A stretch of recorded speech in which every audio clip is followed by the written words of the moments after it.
Veterinarian Michael Ziccardi is a clinical wildlife health expert at UC Davis and is an international leader in rescuing and rehabilitating marine animals. He is currently overseeing the rescue operation of sea turtles and other marine mammals at the Wildlife Command Post in Houma, Louisiana. Ziccardi spoke to me today by way of Skype. To date, we've collected approximately 300 sea turtles. Now, of those 300 sea turtles, only 32 have been oiled live turtles, and only 2 have been dead oiled animals. Currently, we are going through and doing necropsies or animal autopsies on every animal that's been collected.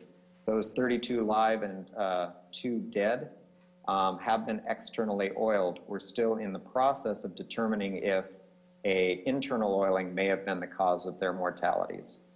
In addition, we've collected 35 dead dolphins throughout the Gulf Coast. Only 2 of those have been proven to be oiled as well. What we're doing with those animals is, as I said, we're doing extensive necropsies. We're actually taking tissue samples as well. We're going to be following up the actual visual evaluations with looking at tissues microscopically. We're also going to be submitting tissue samples to laboratories to determine if PAHs, or petroleum compounds, exist within those tissues. Well, unlike birds, the main issues with sea turtles would be ingestion. So a long-term effect from eating the oil, problems with their internal organs, and not an acute death, but more debilitation over a long term. Now, these turtles are they located in deep water, or are they close to shore? Most of the turtles that we've collected to date have been out nearer to the source, so between 30 and 40 miles off the coast. And is the cleaning process for sea turtles the same as you use for birds?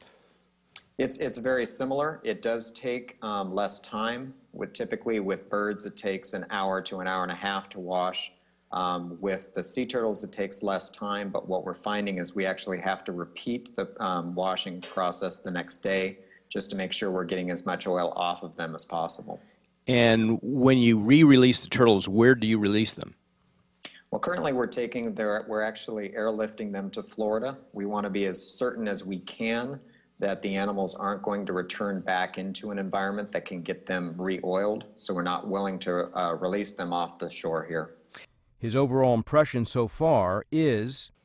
Well, it's almost indescribable as far as the impacts to the shoreline, the marsh. I work directly with people who live in this area with the Louisiana Department of Fish and Wildlife, and it's extremely disturbing to everybody here. I think we've been fortunate to date that the oiling of the shoreline has been fairly light, but we're starting to see some of the heavier impacts at this point. Are you surprised that more wildlife has not been affected? I'm pleasantly surprised that we haven't had more animals to date. We do have a large number of dead turtles and dolphins collected, which don't have external oil on them. We do need to evaluate them more thoroughly to see if the oil spill or even the cleanup operations have any impact on those. But I'm very happy that the numbers have been fairly low.